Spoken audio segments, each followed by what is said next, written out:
नमस्ते छात्रों, मैं विजय पाटिल आप सभी का हार्दिक स्वागत करता हूं। आज हम देखने वाले हैं पद्य पाठ 7, जिसका नाम है पेड़ होने का अर्थ। कवि डॉक्टर मुकेश गौतम जी। सबसे पहले हम कवि परिचय देखेंगे। डॉक्टर मुकेश गौतम जी का जन्म 1 जुलाई 1970 को उत्तर प्रदेश के सहारनपुर में हुआ। आधुनिक कवियों में आपने विशिष्ट पहचान बनाई है। आपने आधुनिक भावबोध को सहज सीधे रूप में अभिव्यक्ति दी है। वर्तमान मनुष्य की समस्याएं और प्रकृति के साथ हो रहा क्रूर मजाक आपके काव्य में प्रखरता से उभर कर आते हैं। आप हास्य व्यंग के लोकप्रिय मंचीय कवि हैं, फिर भी सामाजिक सरोकार की भावना आपके काव्य का मुख्य स्वर है। आपकी समग्र रचनाओं की भाषा अत्यंत सरल सहज है तथा मन को छू जाती है। आपके काव्य में बड़े ही स्वाभाविक और लोक व्यवहार के बिंब, प्रतीक और प्रतिमान आते हैं, जो प्रभावशाली ढंग से आपके भावों और विचारों का संप्रेषण पाठकों तक करते हैं। थोड़ा विस्तार से हम कवि परिचय देखेंगे। डॉक्टर मुकेश गौतम जी का जन्म 1 जुलाई 1970 को उत्तर प्रदेश के सहारनपुर में हुआ। इनका वास्तविक नाम मुकेश गौतम है। इनके पिताजी का नाम फूलसिंह, माता रामदेवी। अब इन दोनों का स्वर्गवास हो चुका है। डॉक्टर मुकेश गौतम जी ने हिंदी में एमए, पीएचडी उपाधि हासिल की है और एलएलबी, एलएलएम आदि उपाधियां भी हासिल की हैं। हिंदी अंग्रेजी भाषा का इनको ज्ञान है। समाचार वाचक के रूप में इन्होंने कार्य किया है। दूरदर्शन पर प्रसारित लोकप्रिय कार्यक्रमों में भागीदारी रही है। कवि सम्मेलनों में देश विदेश में प्रसिद्ध कवि हैं। ये स्तंभ लेखक भी हैं। मराठी समाचार पत्र सामना में हास्य कट्टा के स्तंभकार हैं। साहित्य अकादमी पुरस्कार, संत नामदेव पुरस्कार, राष्ट्रीय मेदिनी पुरस्कार इन्हें प्राप्त हो चुके हैं। इनकी प्रमुख कृतियों को हम देखेंगे। अपनों के बीच, सतह और शिखर, सच्चाइयों के रूबरू, वृक्षों के हक में, लगातार कविता, प्रेम समर्थक है पेड़, इसकी क्या जरूरत थी, कविता संग्रह। प्रेम समर्थक है पेड़, इस कविता से ये कविता ली गई है। पेड़ होने का अर्थ ये कविता ली गई है। प्रेम समर्थक है पेड़, इस कविता संग्रह को साहित्य अकादमी पुरस्कार मिला है। अब हम विधा परिचय देखेंगे। प्रस्तुत काव्य नई रचना की अभिव्यक्ति है। नए भावबोध को व्यक्त करने के लिए काव्य क्षेत्र में नए प्रयोग शिल्प और भाव पक्ष के स्तर पर किए गए हैं। नए शब्द प्रयुक्त हुए, नए प्रतिमान, उपमान और प्रतीकों को तलाशा गया। फलतः नई कविता आज के व्यस्ततम मनुष्य का दर्पण बन गई है और आसपास की सच्चाई की तस्वीर। अब हम पाठ परिचय देखेंगे। प्रकृति मनुष्य के जीवन का स्पंदन है और पेड़ इस स्पंदन का पोषक तत्व है। पेड़ मनुष्य का बहुत बड़ा शिक्षक है। पेड़ और मनुष्य के बीच पुरातन संबंध रहा है। पेड़ ने भारतीय संस्कृति को जीवित रखा है और मनुष्य को संस्कारशील बनाया है। पेड़ मनुष्य का हौसला बढ़ाता है, समाज के प्रति दायित्व और प्रतिबद्धता का निर्वाह करना सिखाता है और सच्ची पूजा का अर्थ समझाता है। कवि ने मनुष्य जीवन में पेड़ की विभिन्नार्थी भूमिकाओं को स्पष्ट करते हुए उसके होने की आवश्यकता की ओर संकेत किया है। सब कुछ दूसरों को देकर पेड़ जीवन की सार्थकता को सिद्ध करता है। इस कविता के कवि ने आदमी और पेड़ के बीच में तुलना की है। मनुष्य और पेड़ों का पुरातन संबंध है। आदिकाल से ही इन दोनों में अटूट रिश्ता बना है। हम पेड़ों की पूजा करते हैं, उन्हें हमारी जिंदगी मानते हैं, तो पेड़ भी उसके बदले में हमें बहुत कुछ देने का काम करता है। हमें प्राणवायु देने का काम पेड़ ही करता है। इसलिए पेड़ हमारे दिल की धड़कन है, जीवन का स्पंदन है। इसी बात को बतलाते हुए गौतम जी बताते हैं, पेड़ दाता है। पेड़ के होने की आवश्यकता, उसकी उपयोगिता, उसका निस्वार्थी स्वभाव या भाव, उसकी परोपकारी वृत्ति और इसके साथ ही हमारे जीवन में उसकी महत्ता को उजागर करने की कोशिश इस कविता के पहले हिस्से में की गई है। यहाँ पर ये जो कविता है पेड़ होने का अर्थ 3 हिस्सों में बांटी गई है, जिसमें पहला हिस्सा या पहली कविता है आदमी पेड़ नहीं हो सकता, दूसरा है हौसला है पेड़ और तीसरा दाता है पेड़। तो चलो हम देखते हैं पहले हिस्से को, आदमी पेड़ नहीं हो सकता। कल अपने कमरे की खिड़की के पास बैठकर जब मैं निहार रहा था एक पेड़ को, तब मैं महसूस कर रहा था पेड़ होने का अर्थ। मैं सोच रहा था आदमी कितना भी बड़ा क्यों न हो जाए, वह एक पेड़ जितना बड़ा कभी नहीं हो सकता। या यूं कहूं कि आदमी सिर्फ आदमी है, वह पेड़ नहीं हो सकता। इन पंक्तियों में कवि ने कहा है कि कवि अपने घर के कमरे में खिड़की के पास बैठकर एक पेड़ को ध्यान से देख रहा है। वह पेड़ के होने की सार्थकता पर सोच रहा है, पेड़ के होने के तात्पर्य को समझने का प्रयास कर रहा है। इस प्रकृति में पेड़ का महत्व और उपयोगिता कितनी है। पेड़ परोपकारी स्वभाव का है, वह निस्वार्थ भाव से मानव पर्यावरण के लिए सतर्क है, वह समर्पित है। मनुष्य कितना भी त्यागशील बने, बड़ा बने, अर्थात तरक्की कर ले, वह एक पेड़ की बराबरी नहीं कर सकता है। अतः कवि कहना चाहते हैं कि मनुष्य सिर्फ मनुष्य है, उसमें मनुष्य का स्वभाव है और रहेगा। वह चाहकर भी पेड़ जैसा नहीं बन सकता।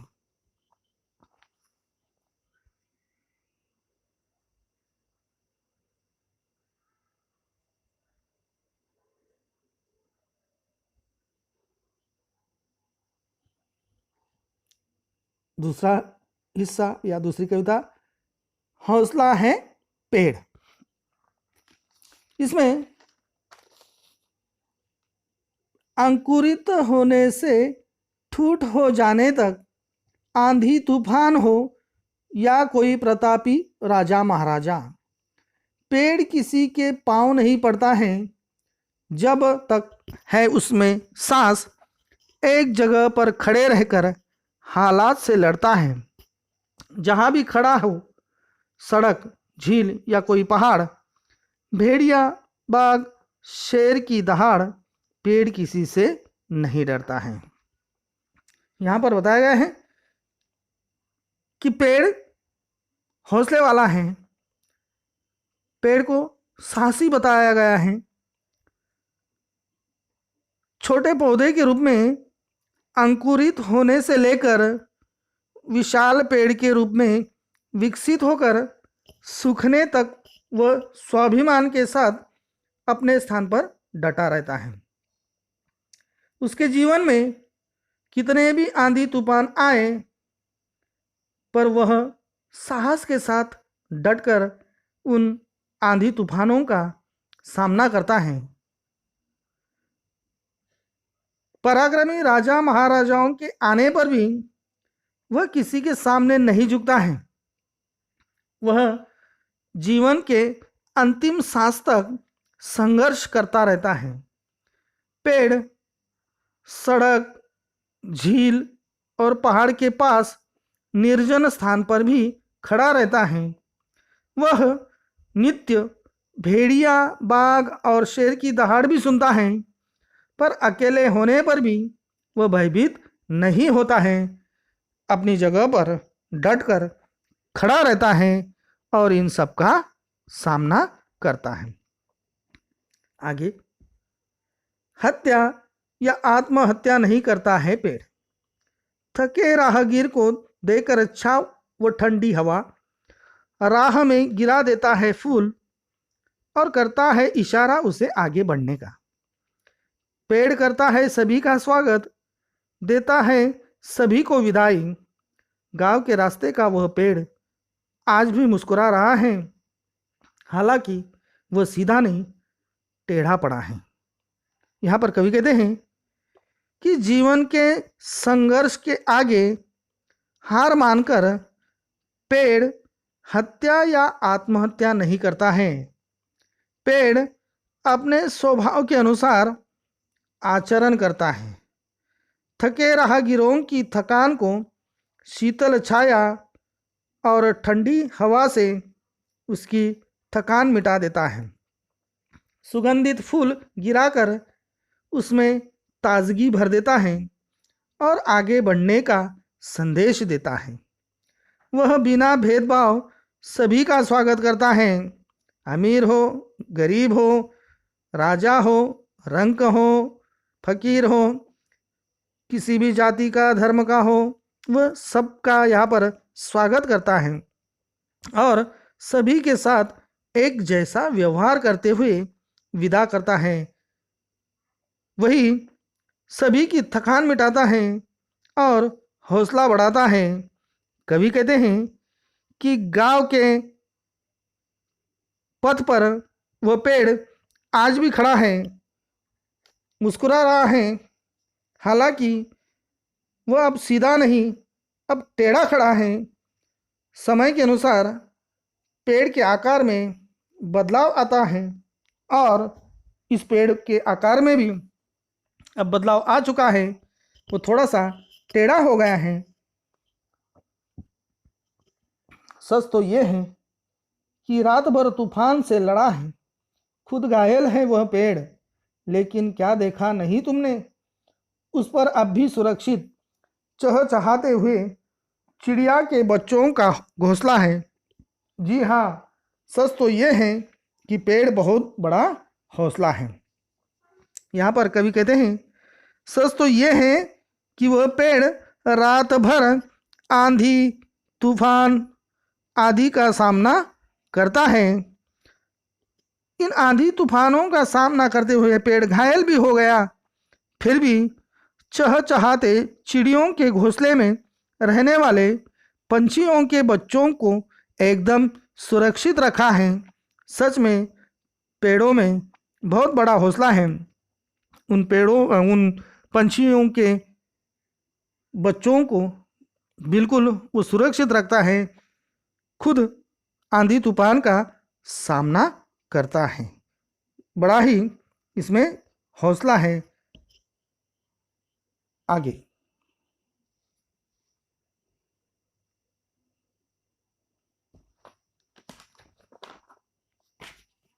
तीसरा अंश या तीसरी कविता, दाता है पेड़।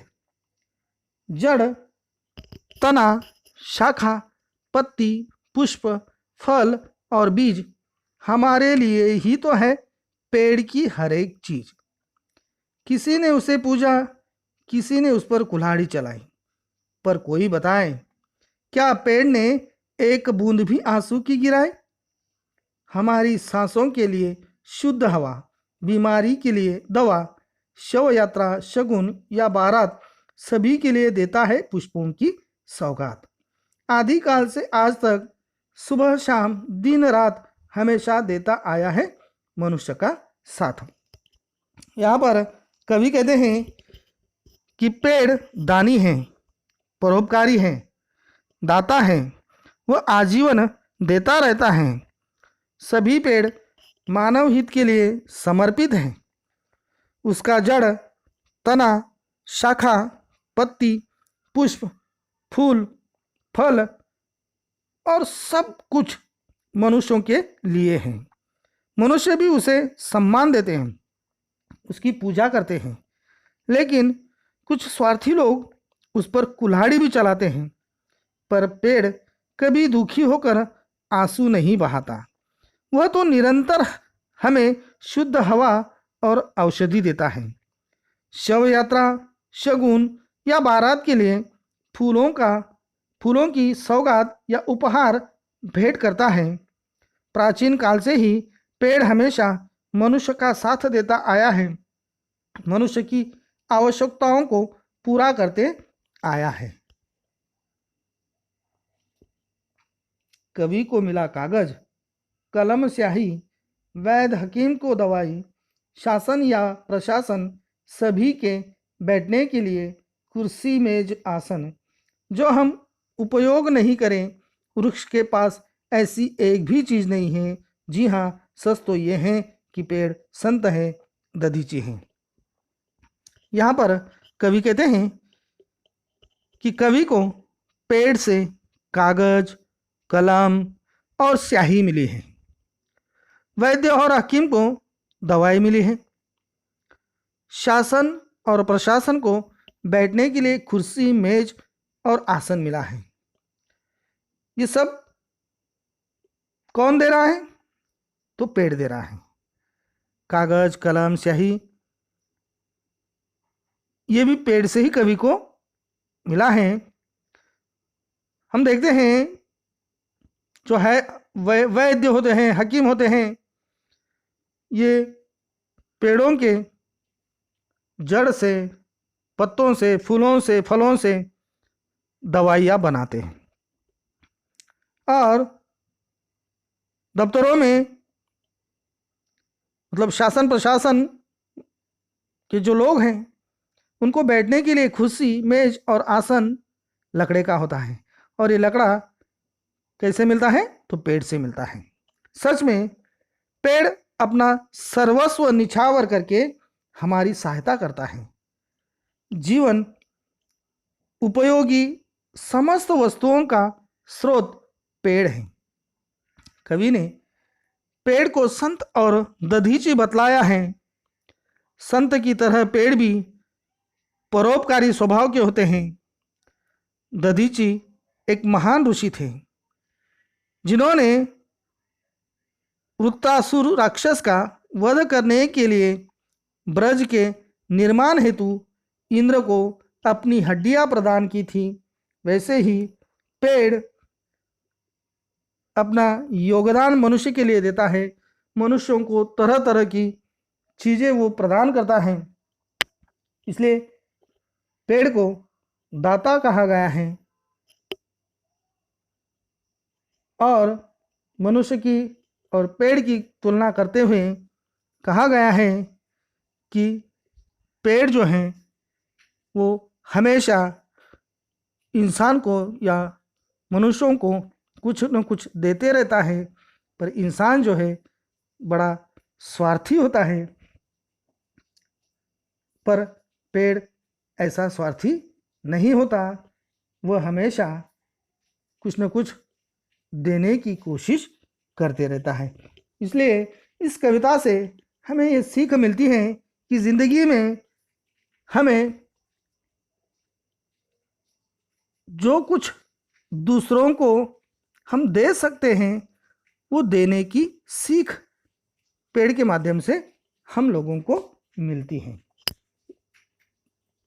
यहाँ तक हमने देखा पेड़ होने का अर्थ। अब इसके ऊपर जो स्वाध्याय हैं वो अगले वीडियो में हम देखेंगे।